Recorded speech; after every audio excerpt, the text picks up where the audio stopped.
Good evening, Zimbabwe, and welcome back to a nation where every week is a season finale and every institution behaves like we are rehearsing for a play that nobody will watch twice. Our top story remains the power failure at Parliament. A whole Parliament of the Republic of Zimbabwe deliberately switched off ZESA and chose to rely on a hired generator, the kind used to power township bottle stores and borehole pumps. And that during the State of the Nation address. And as expected, the generator decided to protest. It sighed, it coughed, and then it died. The president continued reading under torchlight as if giving a bedtime story about suffering to the children of the nation. The symbolism wrote itself. Zimbabwe is literally in darkness. There was a casualty, however.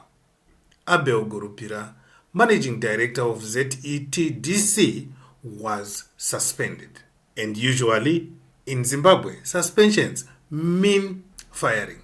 He has been suspended for the blackout that was caused by Parliament itself when they decided to switch off ZESA supply in preference to a hired generator. Ladies and gentlemen, what I'm trying to say is, when Parliament went dark, there was no load shedding. The grid was healthy, and yet the scapegoat of all this is the man who manages the grid. But as the lights flickered and reputations flickered harder, attention shifted to another political theater, the brewing power succession in ZANU-PF. Temba Mliswa has now declared that it is generational consensus that Kudakwashe Tagwirei should be the next leader of Zimbabwe. The same Tagwirei whose name is stitched into every major scandal, from command agriculture to fuel monopolies to gold smuggling. The man who finances everything in the party, from campaigns to funerals to coups. Temba says he is young, let him lead. Translation, whoever supplies the money supplies the president. We used to say, he who holds the gun holds the power. Now, ladies and gentlemen, it is he who holds the fuel coupons leads the revolution. As Mnangagwa and Chiwenga eye each other like two lions circling a watering hole, with Tagwirei parked on the hill like the game ranger, Zimbabweans are coughing in collapsing clinics.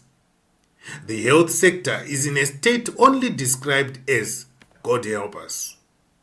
Experts met in Harare to discuss health financing, and the conclusion was the same as last year, the year before, and the 10 years before that.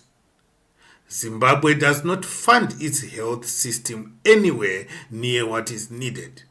The Abuja target is 15% of the national budget. Zimbabwe is hovering around 10 to 12%, and even that percentage is mostly eaten mid-air before it reaches clinics. Villagers still walk 10 kilometers for painkillers that are never there. Cancer patients are told to pray. Hospitals hold fundraising raffles to buy oxygen. And government says we are improving. If this is improvement, we shudder to imagine what decline looks like.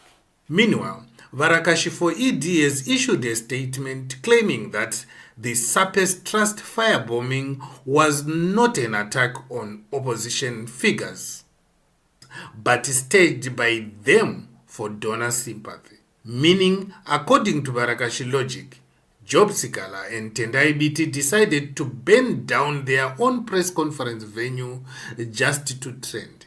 This is where Zimbabwean politics is now. Every tragedy is propaganda. Every crime is public relations.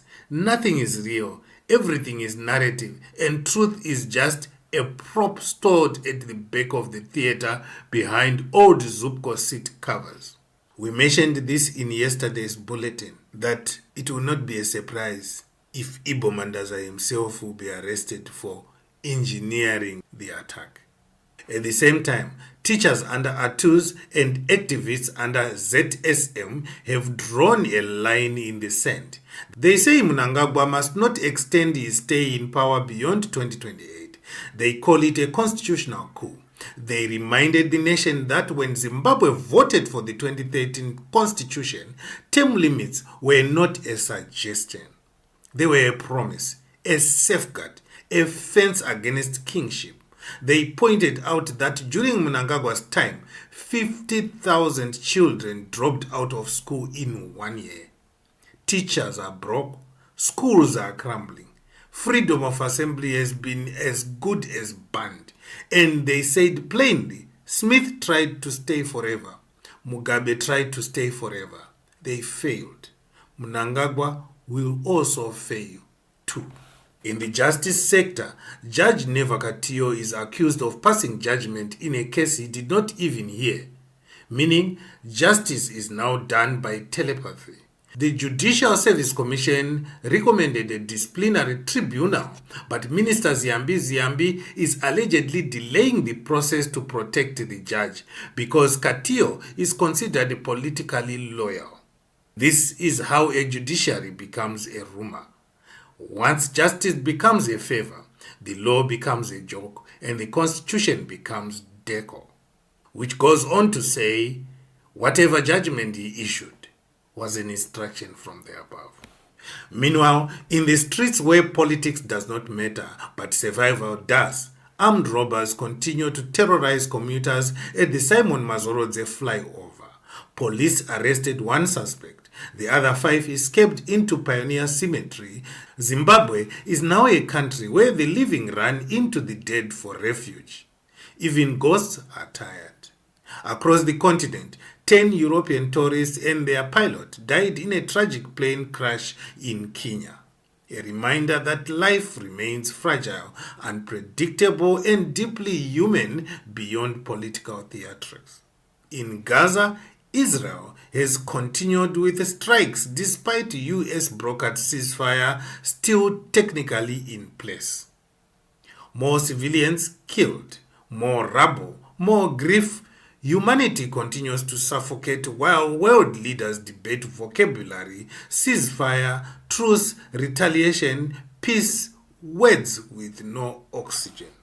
In sports, Willard Katsande says Pitso Mosimane should coach the Warriors because he loves Zimbabwean players. We can only hope that love will be enough to overcome ZESA, which has ended the careers of better men. And in the plot twist section, Danny Alves, once a football legend, now turned evangelical pastor after his prison release, says he made a pact with God. In life, some people seek redemption, some seek power, and some seek torchlight. Ladies and gentlemen, our country remains a place where the lights may go out, but the stories never do. If you believe Zimbabwe deserves better, subscribe to Zimwaves TV. Stories like this must not be whispered in dark. They must be spoken loudly until the power returns.